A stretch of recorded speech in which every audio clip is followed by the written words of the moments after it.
Hi,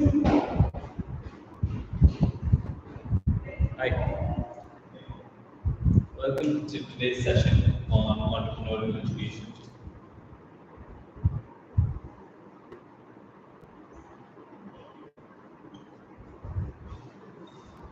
Just checking if the sound is good and if everything is well aligned. So, yeah, perfect. So, I'm Antrik, uh, part of Cosmic Essence Education, and my brother Maitre, he takes mathematics and I take science at our learning space.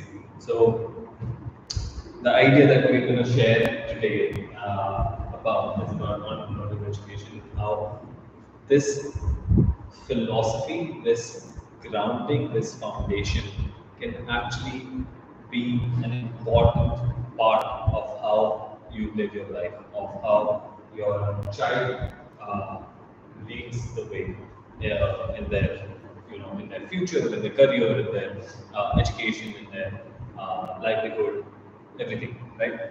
Now, why I'm going to talk to you about this is why I feel particularly important about entrepreneurial education is I feel entrepreneurs are creators. They are the real economic drivers of they're the real economic drivers of any industry, of any nation, of any society, of any community, right? They are the ones who take a risk, a small risk, a big risk, depending on how they are, who they are, where they are. They take a risk, they put their reputation online, they go forward, they build something good enough, big enough to employ other people. And when they employ other people, they are essentially creating jobs and they are creating an economy within themselves, through their own organization. And doing so in a positive way, in a way that does not hurt anyone, that does not take away things from anyone. And that's why we're going to talk about entrepreneurial education. Because it's not important that you become an entrepreneur, right? It's not important that you become an entrepreneur. What is important is that you think like one. Because essentially, every job that every student is running behind, right? Every job that every placement cell of a college is running behind is created. Eventually, it has been created through an entrepreneur or a group of entrepreneurs. So essentially, we are living in organizations, or we're both trying to go towards and work towards their organizations. And if we start thinking like them, if we start creating those foundations that made them start their own organization, then even if we go and work with them, for them, through them, we will be able to make our mark in their companies, right? And if jobs in these particular organizations and companies is not your thing, then within our own communities, the whole idea of entrepreneurial education and entrepreneurship is to contribute, to give some tangible benefit to the people that you're trying to serve, right? And that is important. That is what the key is. So that's what we're going to talk about today, right? So, in terms of education, when I talk about this word education, what we want to do through entrepreneurial education is to cultivate a knowledge, a pool of knowledge, plus cultivate a pool of knowledge, plus also at the same time create projects that give real life experience, right? And this, all of this at a young age of teens. So that's what the idea behind entrepreneurial education is, that you know what the basic, the foundational things of the education are, and you also go about doing that. Just a second.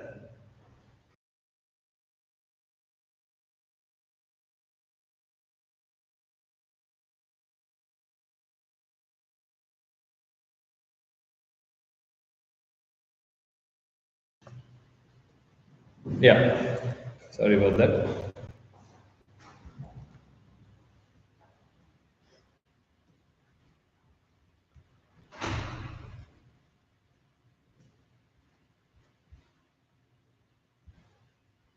Okay, so what we're going to do now is essentially start with the workshop that I had planned for you. I'm sorry you can't see me properly. Just trying to figure out the sound once. It shouldn't be that difficult.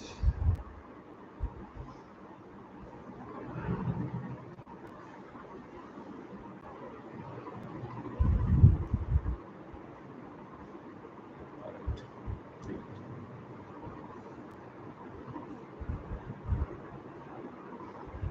Okay. So the first important thing that we're going to discuss are the skills. Right?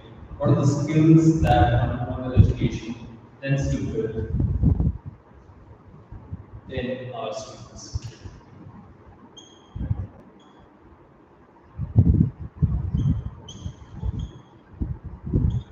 Now, what are the skills that they display? The first and foremost, I believe, is the idea of problem solving.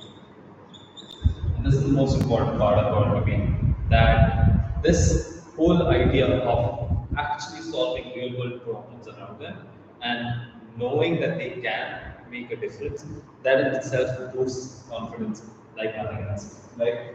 So that is the first part, the problem solving part. Now I know that problem solving, critical thinking, all of these terms have become fads and fashions and commonplace today. But that's not what I'm talking about, because the whole idea, the whole notion of entrepreneurship is based on this fact that you can't create value in the society unless and until you actually understand the problem that you're trying to solve. Right? I cannot help someone if I don't understand the problem of that person. So I have to figure out what the problem is of that person in front of me, of that community in front of me, and then go about and solve it. So, for example, Uber as a startup, when it started out, the problem at that time, almost 10 years ago now, was essentially they could not find a cab very easily, especially late at night. And so they were like, hey, like, why do I still have to use my hand in order to kind of stop a cab? And I don't know if I can trust this driver or not. And it will become, it's such an unsafe way to travel within the city, right? So that's how this problem of unsafe driving, of not having enough cabs at odd hours, especially at late at night or in the morning, this was a big problem. And once they noticed it, the founders noticed it, they went ahead and created their uh, company, which is what we now know as Uber, right? So it came through over there, solving that particular problem that they faced. And it's not just them that they faced who faced it. A lot of other people also faced it, which can be now seen through the number of people that use Uber on a regular basis, right? So that's what problem solving is about. So it's a real world problem solving. I'm going to write it down real world example, because we're not talking about it hyperboles or random stuff. Now, second important skill is creativity. Now, not a lot of people would talk about creativity as a skill, But I do. But we are crossing the sensitive. Why do I do that? Because if you don't use creativity again and again and again, and you hold on it, you improve it, all of that talent will go to waste. Right? Doesn't matter if it's a 60-year-old who's gifted with the talent of art, of sculpturing, or it's a 4-year-old who's just started out and who's still trying to figure out hand-eye coordination. Everyone has talent, but putting that talent into work, into a process, into consistent uh, progress, that's what creativity is also about.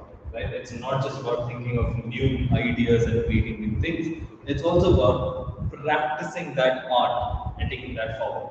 So creativity is also a skill because it is essentially a mix of crafting, talent. Right? So that is what creativity is. Now, how does an entrepreneurial education help you with this? Very simple. It when you think about a problem and when you are trying to solve a problem, you have to think creatively, right? You cannot think of, you cannot solve a problem without thinking creatively, without using your imagination, without using your skills and talents and everything that you have, right? For example, uh, so for example, this guy who started Twitter, right? So Jack Dorsey, they started Twitter. They faced a lot of challenges at the beginning, but actually Twitter did not start out as the company, as the company itself, or as the platform that we know of it as itself. It was actually a podcasting platform that they had launched and that they were trying to get some momentum for. But what had happened was that for podcasting, I mean, almost 20 years ago, 25 years ago, not 25, but 20 years ago, podcasting was still so new and so nascent that no one cared about it.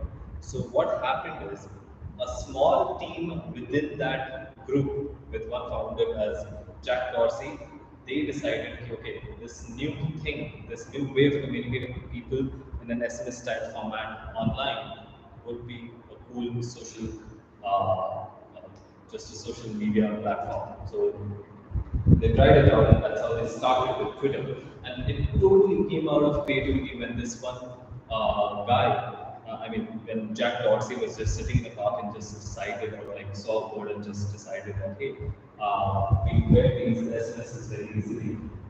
Why can't I send these SMSs to other people in a public platform, right? And that's where the genesis of this idea was. And that's what creativity is. And he was just trying to figure out how to connect different people with each another. And that was the company's mission at the beginning. And that's where, solving that problem came about for him. So it is a very important skill that founders or people who are entrepreneurial build in themselves. Next, next is showmanship.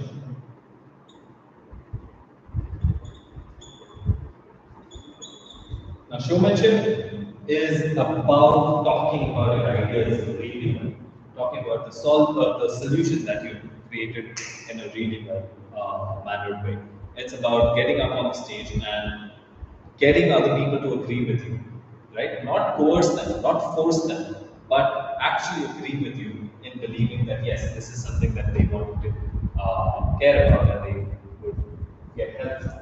So that's what showmanship is, and that includes the skill of public speaking.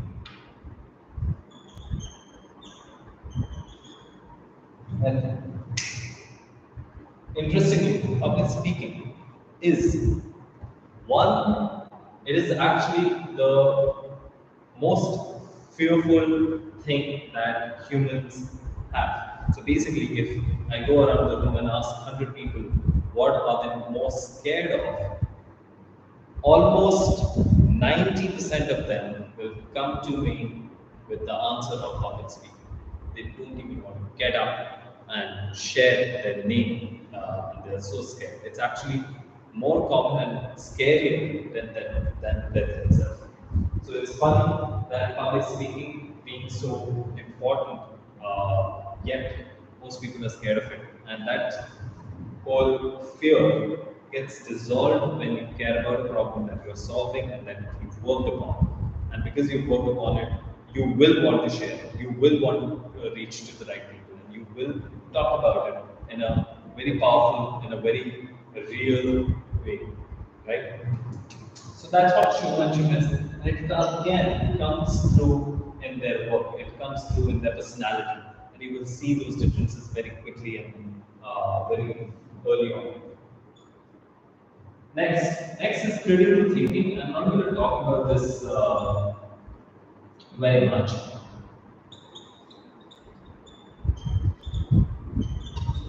Why am I not going to talk about critical thinking so much? Because everyone knows critical thinking is important. Everyone knows logical reasoning is very important. Everyone knows that maths and science are very important to live our lives. I hope you know this because these things are true, right? Critical thinking allows us to think by ourselves and figure out the situation in front and then act appropriately, right? It is another form of problem solving itself. So it's just another form of problem solving. But critical thinking is also about analyzing what problems can come. It's also about analyzing, okay, 10 years from now, what are the possibilities, right? So that is all critical thinking and logical reasoning, right? If this happens, then what? If this happens, then what?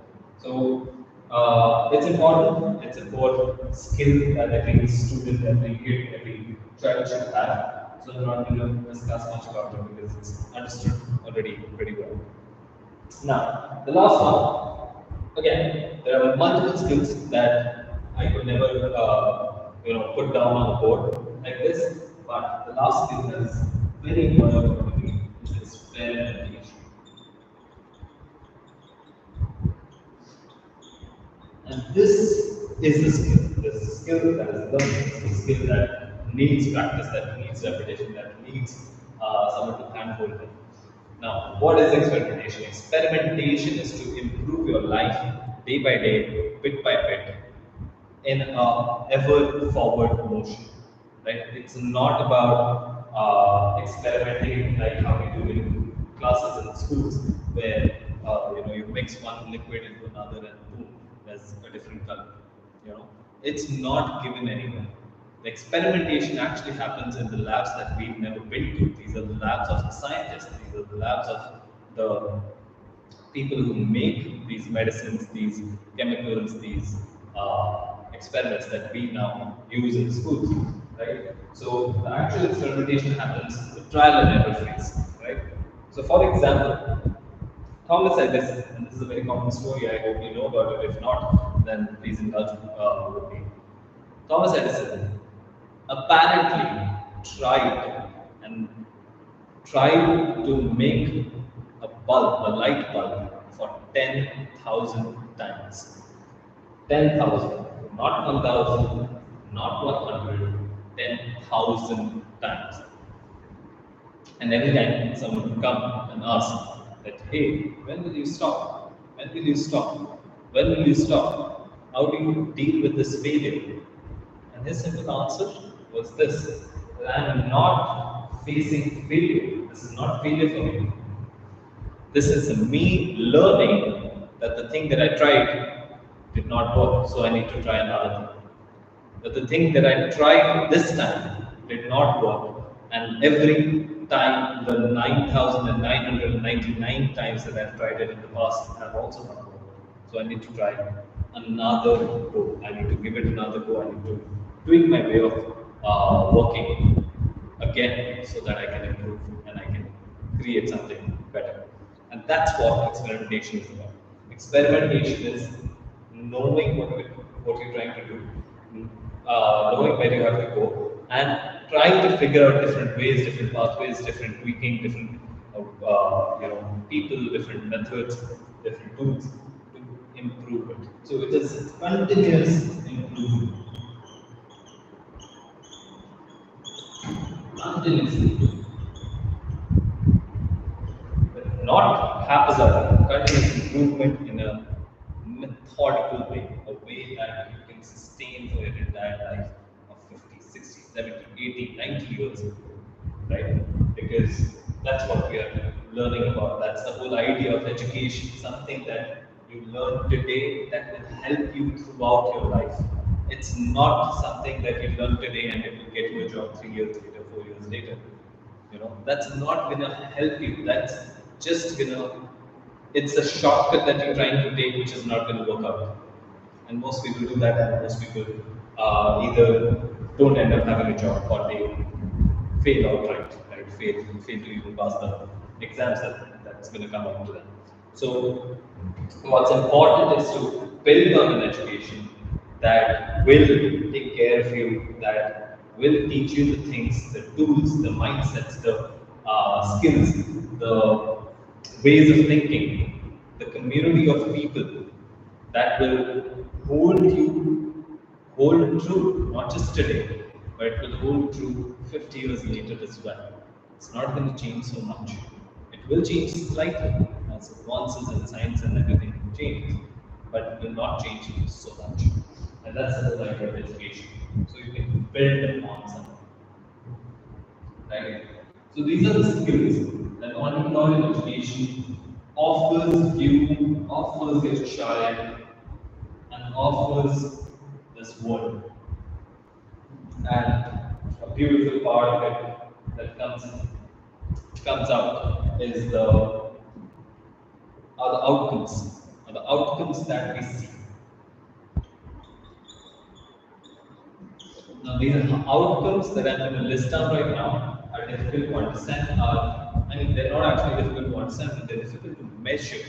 It's very difficult to measure, but you will see it in your personality, right? That's one problem of education is we cannot really measure everything, and everything that we measure becomes faulty. So, if you measure the mathematical learning, we start gaming that system. If we measure scientific learning, we start gaming that system. So it is a little faulty at times, but anyways, we have to be good. So the outcomes, the first outcome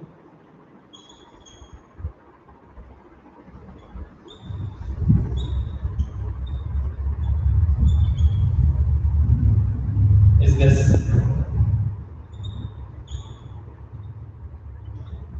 It's higher self-esteem and confidence. A higher sense of self-esteem, of believing in yourself, and the confidence that comes with it. And it's very simple. It comes through a very simple way. And that way is, do you care about it enough? Have you worked behind it enough? And just knowing the fact that I've created a solution of a problem that someone is facing, and my solution will be able to solve that problem, that brings that self-confidence and self-esteem, right? So that's what we're trying to gain. That's the outcome. Let me give you a quick story for this. So I know the student. His neighbor, right? His neighbor who was visually impaired could not see and could not interact with people very well. So he could not, notice the person in front, and if the person cannot notice the person in front, then how will he talk to them, right? How will he initiate a conversation?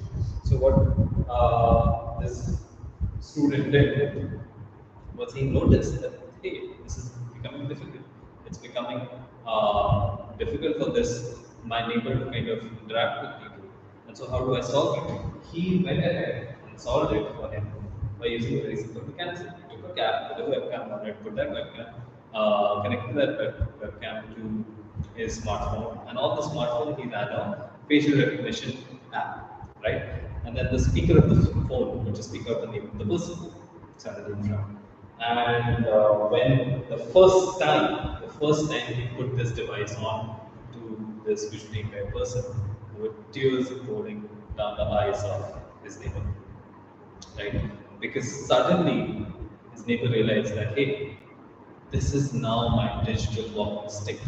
I needed a walking stick to cross the road, and now this is my way to, just move around in the world and actually interact with the people that I'm surrounded by. So it was a great way for him to realize this, and it was such a, great project that a kid, a student, a school student could create, and that created such a big impact in someone, another human's life, and that's where the self-esteem, the confidence comes in, right? I mean, this student, imagine his confidence just seeing that neighbor go through that, just using his device and going through life in a very different way.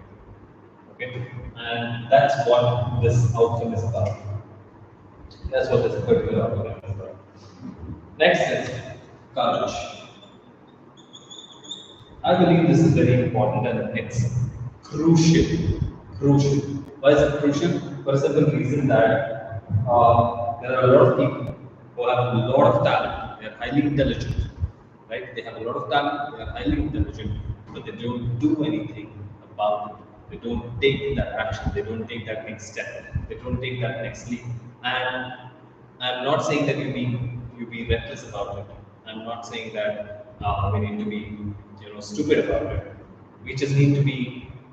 We just need to know when it's stupid or not. We need to make that decision for ourselves, and we need to have that wisdom in ourselves to be able to make that distinction very easily. If this is the time to go all in, if this is the time to not go all in, if this is the time to take that next leap, right? That's what courage is about.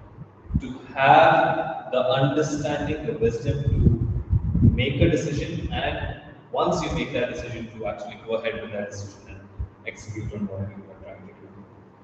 So courage is very important.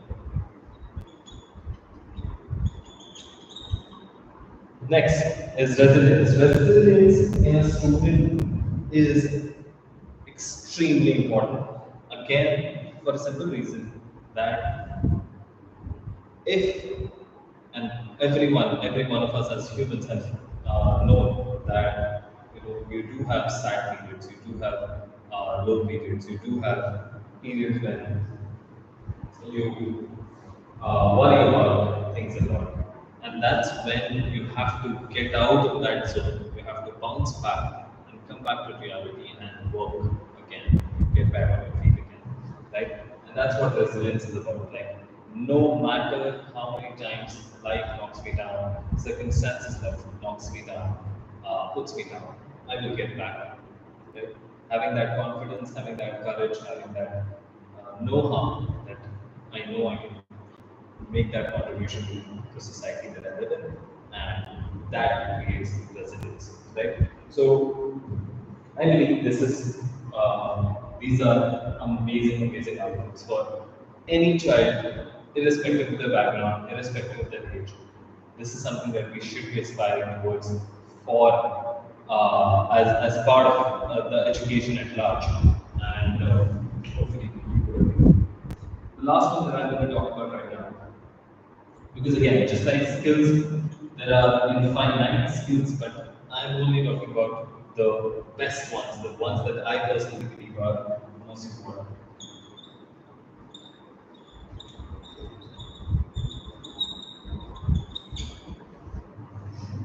This independent thinking. Now, independent thinking is very easy to say, but not very easy to do.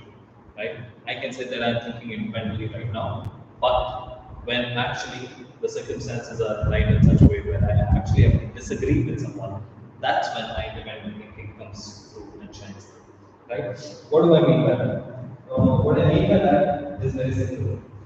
That if I understand what my choices are, what my situation is, and accordingly I take a decision based on that thinking, based on that logic and reasoning and know-how about myself. I don't go in blindly. I don't follow the pack. I don't follow the herd that is around me. Right? I don't follow my friends. I don't follow my parents. I don't follow my brothers and sisters. I don't follow the school system blindly. It's not about disrespecting them. It's about not questioning them. So you question those practices. You question those practices. You come back to those practices. You understand if those practices are right or wrong, and then you decide and move ahead from there, right? So, for example, and again, this is a sad example that I'm going to give, but if you've heard about it or if you know about it, you probably come to terms with it, and you come to realize that it was how it was. So, sadly, in India, we had this practice of sati, right?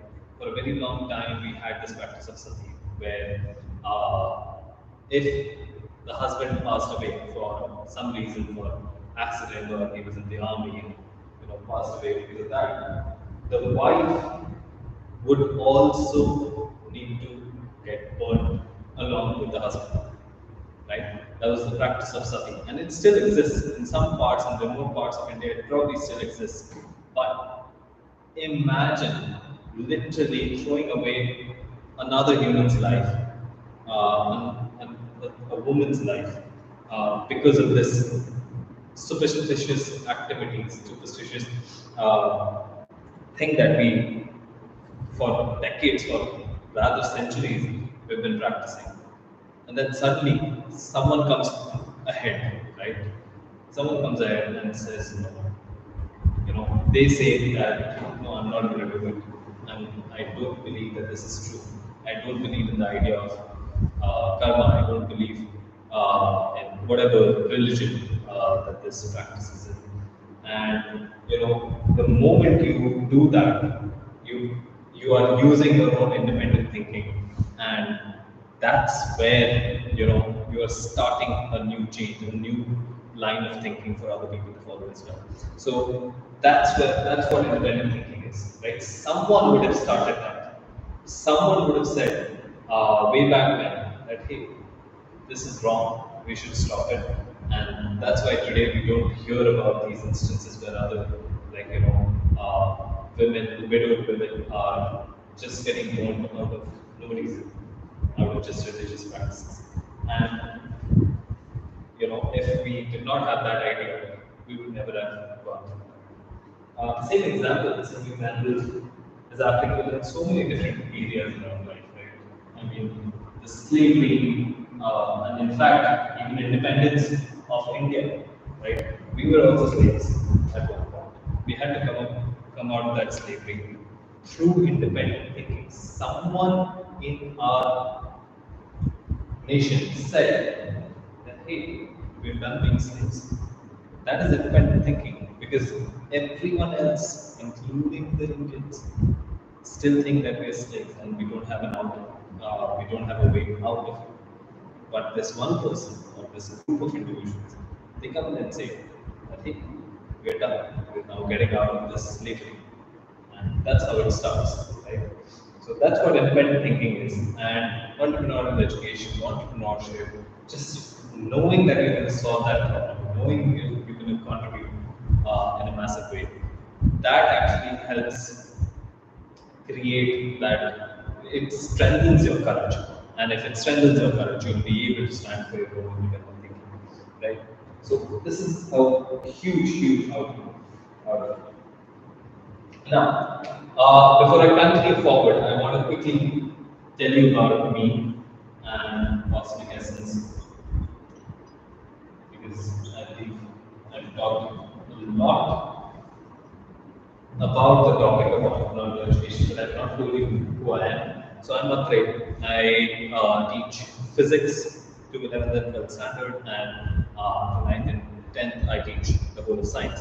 And my younger brother, Maithya, he teaches mathematics from 9th to 12th until JEE, right? So both of us are running this institute, this learning space called Cosmic Essence Education, and the whole idea of Cosmic Essence Education is to build you up from the ground, to actually teach you the foundations, to actually give that sense to you that you can contribute to society irrespective of your age, right?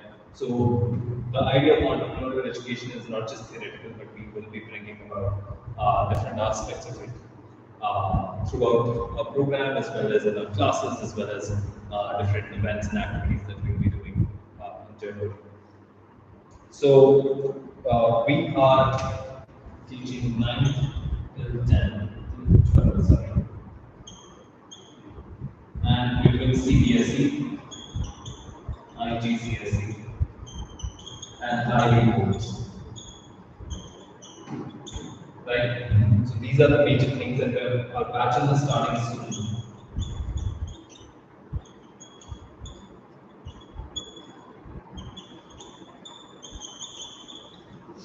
So if you want to join the learning space and join our batches, just give us a ping on WhatsApp or send us an email or reach out to us over Instagram, and we'll take it from there. Right? We'll take you through the process. We'll tell you about what are we going to do, how things are going to be followed, and so on and so forth. So that's the whole idea around the learning space, and we believe that teenagers, especially this age group of 13 plus to 18, 19, have that energy, have that will to give more to society, to create a lasting impact, to improve their own selves so much, right? And we want to help them realize it as much as possible. So that's the institute that I belong to. My name again is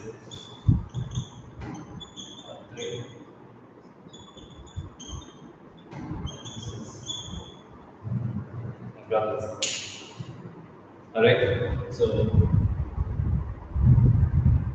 let's continue.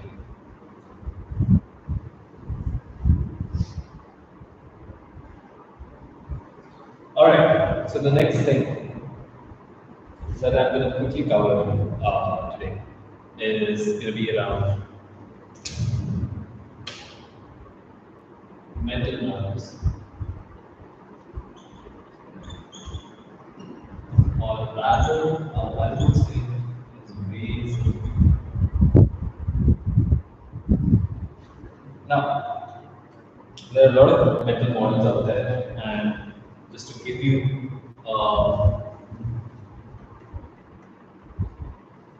technique of what this is. So, what mental models are, and why I'm talking to you about them, is because mental models allow you to think better, right? They give you these tools to think better. Now, understand what tools mean. Tools are just like everything else in our life. We have different tools that make our lives better, right? We have the knife, which allows us to cut our fruits and vegetables better and easier. Similarly, we have our laptops and our mobiles to communicate easily, right? So all of these are tools that we've developed to, do a certain task easier. But nothing has been there so far which allows you to think better, to make better decisions, to lead a life or understand life in a better way, right? We call that, we say Buddha has all the answers, and we say Ram has all the answers, and usually it's been sent to the gods. But thankfully, science and maths have those answers for you as well. So these tools about mental models we're going to talk about. So the first one that I really like and that I would like to discuss is long-term thinking.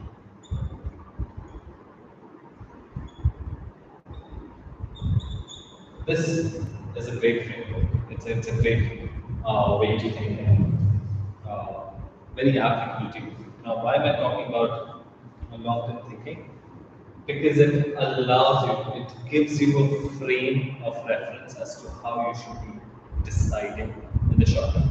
So, for example, if I break up my life from this point on into short, medium, and long term. If I optimize for this, is the best. If I optimize for this is the worst. For example, if I eat a piece of cake right now, it might give me happiness in the moment, but I will also have to face the consequences of it later on.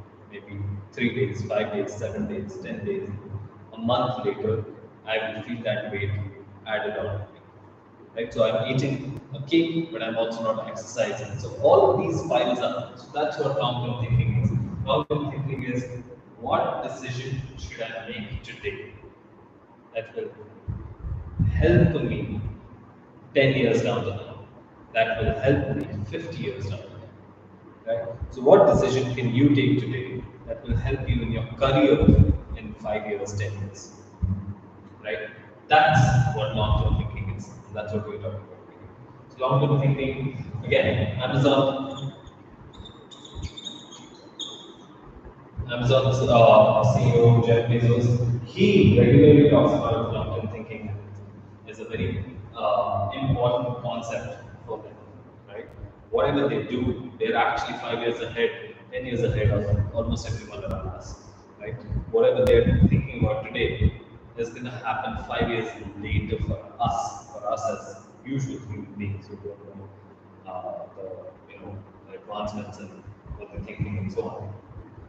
So long-term thinking is a really great way to filter out the possible options. Let me give you a tangible example. So for example, today, if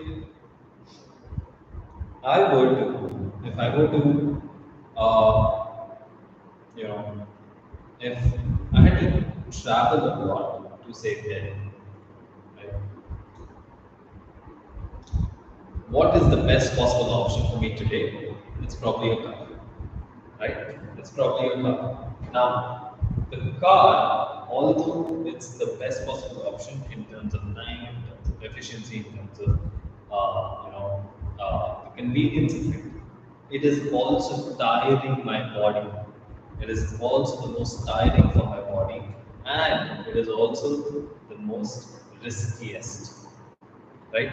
So when that happens, when you realize, hey, shit, this is happening, that's when you realize. So in the long-term thinking process, if I have to travel for say a year to Delhi, I have to do up and down to Delhi, I should find a better way to travel. And what is that better way? Probably taking a flight sometimes, uh, probably taking train sometimes, right? And that becomes a better way for me to heal my body, to take care of my body. Because if I'm traveling so much, one, I'm putting a lot of stress on my body. If I'm traveling in car, I'm putting double stress on my body.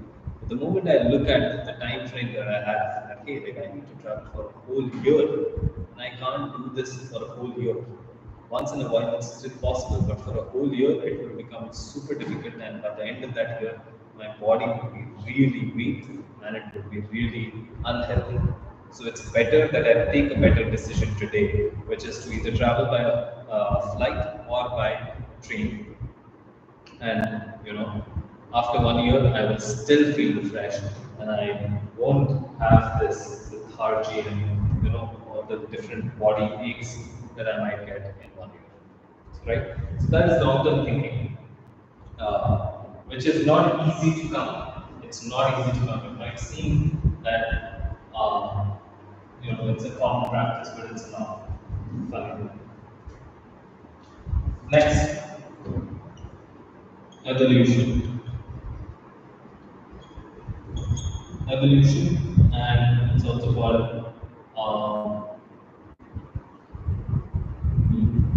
issues.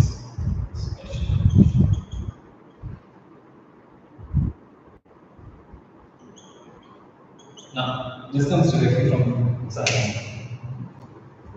Biology, exact. How? It's simply this. So the idea is every organism has come down from a single cell, right? From a single cell, that cell has multiplied manifold, and thereby we have this multicellular organism in front of us. It can be a cow, it can be a dog, it can be a a lion, it can be a human, anything, right? But in a unicellular organism, everything is being done by that one single cell. But in a multicellular organism, everything is not being done by a single cell. Rather, there are different cells in different parts of the body which have specialized work, right?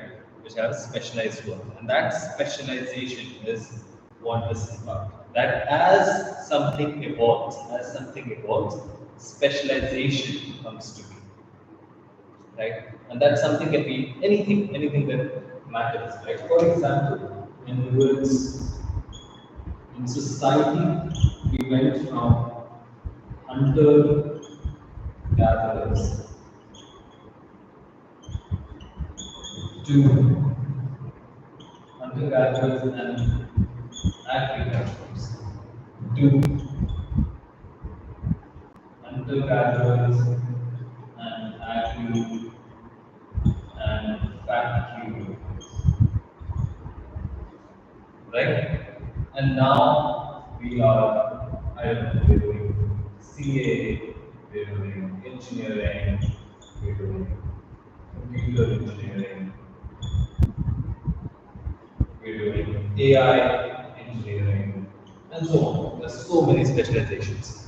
And as the society matures, we will have more and more such specializations, right? And that's what this idea of evolution and specialization is. As any particular thing evolves, specialization becomes the more important thing, right? Okay, let me give you an example. So, for example, in a big team, right? In a big team, if you're planning, say, school fest using a big team, having a big team, you cannot expect everyone to be doing everything, right? That will be chaotic, it will be confusing. What you need to do at that point is decide what each one of the team members is going to take care of, and they then go forward and do that. Right? Someone can take care of logistics, someone can take care of decor, someone can take care of the artists, and someone can take care of finances, and so on and so forth. And that's what the specialization implies. Okay, so it's a very common theme. It occurs every time. It will allow you to make a better decision later on. So, if right now you're thinking, okay, what do I want to become or what do I need to become? This is a great way to think. Okay, right now AI is something in trend, right? It's very popular and everyone's running behind AI. But will there be subsections within AI as well later on? I mean, 4 years down the line, 3 years down the line, will there be subsections? Do I need to work towards that at the moment, right? Or can I do certain projects, certain research at the moment so that I can show my specialization into AI immediately, like right from the get-go, so that it happens when I'm joining it, right? So all of this is a way to take those decisions, those complicated decisions, in a better format, in a better way.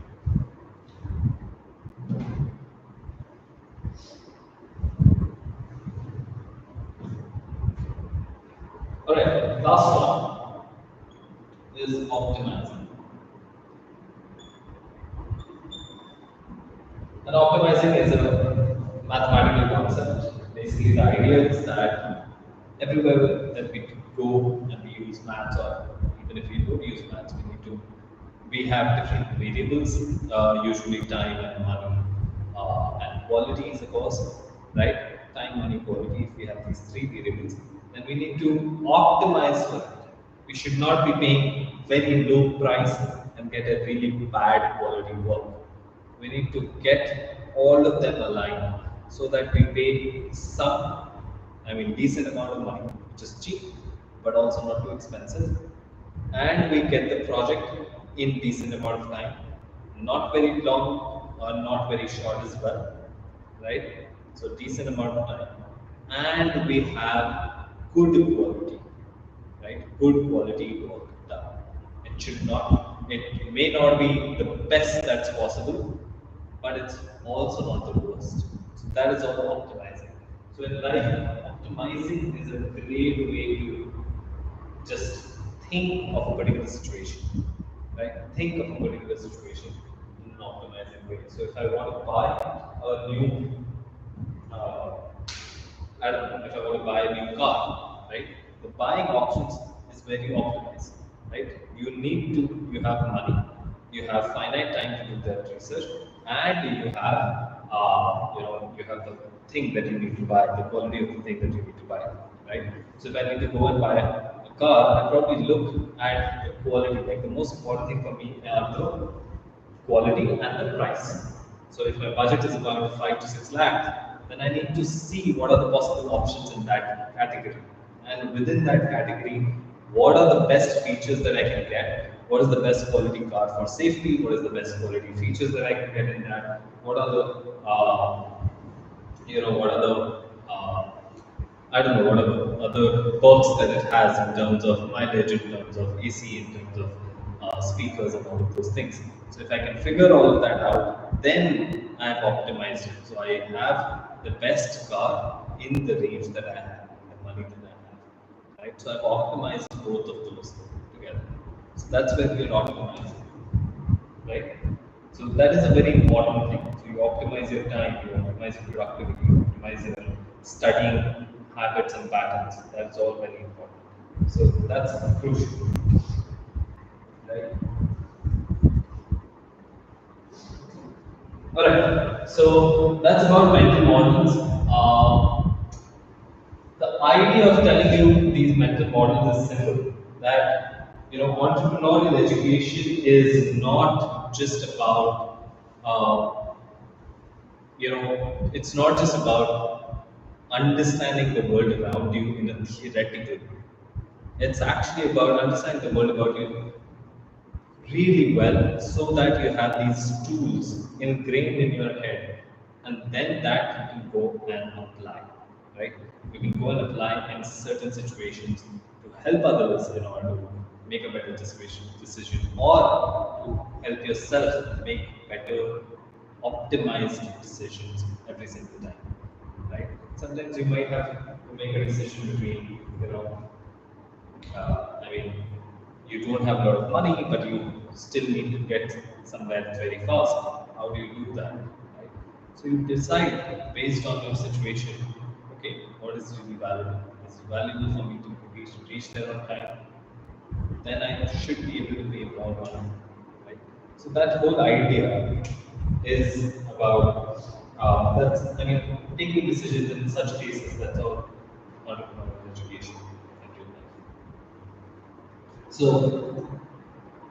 I will leave you with some stories.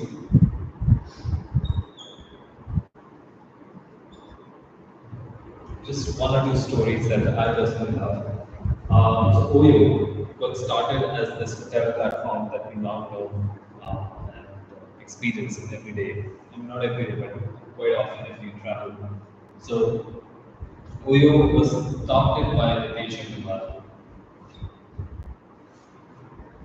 when he was just 19. He was just 19. Like, so he was just 19 years of age when he started coding, and it started off as a simple problem to solve. That he took a 3 month break between his 12th standard and between his college. So that 3 month period, he traveled to different homestays around the world, not around the world, sorry, around India, and he noticed that hey, like the homestays are great, the prices are cheap, but they are also different. The the linen is not good, the bed sheets are not proper, the rooms are not standardized properly. So that's where Ritesh said, I can do something about it. I should be able to standardize these hotels and guest houses, and that's how OIT was born. So they started simply by saying that hey, we will come to you and we will, you know, improve your place, and because we improve your place, that will improve your customer experience, and because that will increase your customer experience, that will increase more revenue for you. So it's a simple idea, but a very difficult task that they had to pull off. But they pulled it off really well, and they were probably still are the only Indian company on the world's largest hospitality brands.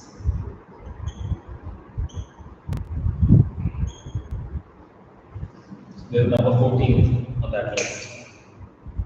Right. I mean, my data is before COVID, because they were growing really rapidly at that time. I'm not sure how this time today, but they were the only Indian company on that list, and they were ranked 14 out of all the other things, all the other companies. So OYO has done a remarkable job, despite the fact that leadership role was just 19. So remember, the age is not a factor. And again, just to reiterate, it's not important that you go and become a founder or start your own company. That's not the point. That's not the point. The point is that you take that responsibility of solving that problem that you care about in the society, right? And if you want to become the founder, start your own company, go for it. If not, then it's also okay. At least you solved it. At least you know that you tried solving it and you built something that is worth it, it's valuable, right? To solve that problem. That's what the key is. Having that notion, having that confidence to say that, hey, this was a problem that a particular person was facing, and I solved it through my own creativity, through my own skills, through my own ingenuity. I did that, and it took me a lot of time, and it took me a lot of patience, and it took me a lot of energy, but I still did it. And that's what it's all about. Right? It's about learning how, maths and science can help you forward in the world. It's about making better decisions. It's about taking responsibility for the situation without not being vulnerable and defeat, not being in a defeated attitude about that. So that's what entrepreneurship is about, entrepreneurial education. So I'm just going to give you one last one.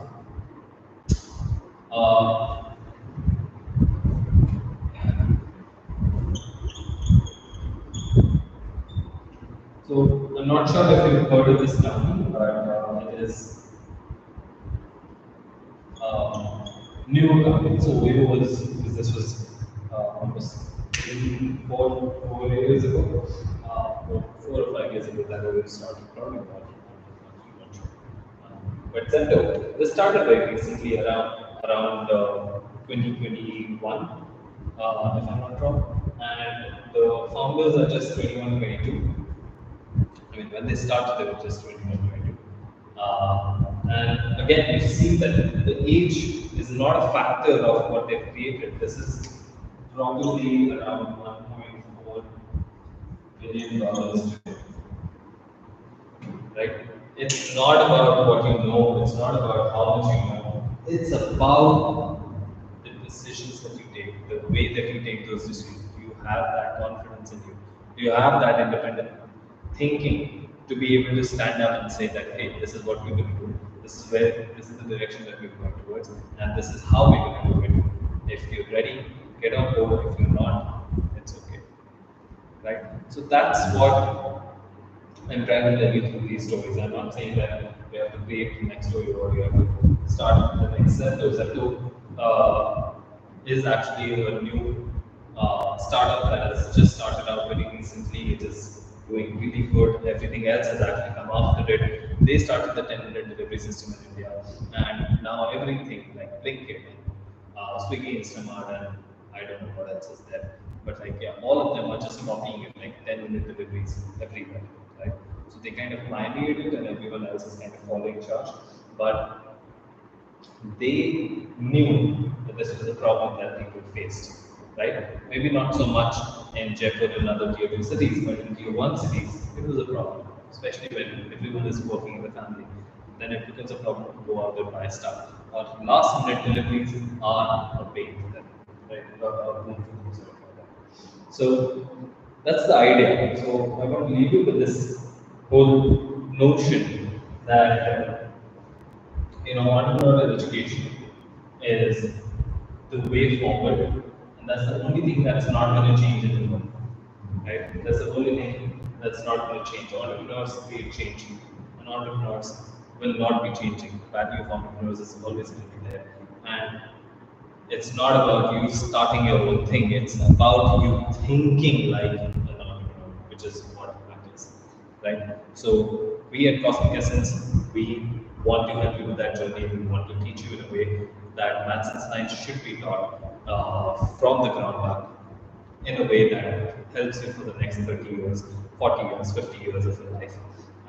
And it's going to be the best classes that you're going to have with us. We're going to be discussing not just maths and science of the curriculum, but also of what we constantly keep learning from other sources out of our own curiosities, as well as we will be discussing mental models, we will be discussing startup stories, we will be discussing ways that you can launch your projects in small ways, in experimental ways, not putting a lot of time and energy behind it, but also trying it out in different ways, right? So that you also learn by doing, not just by seeing and watching and theoretical knowledge.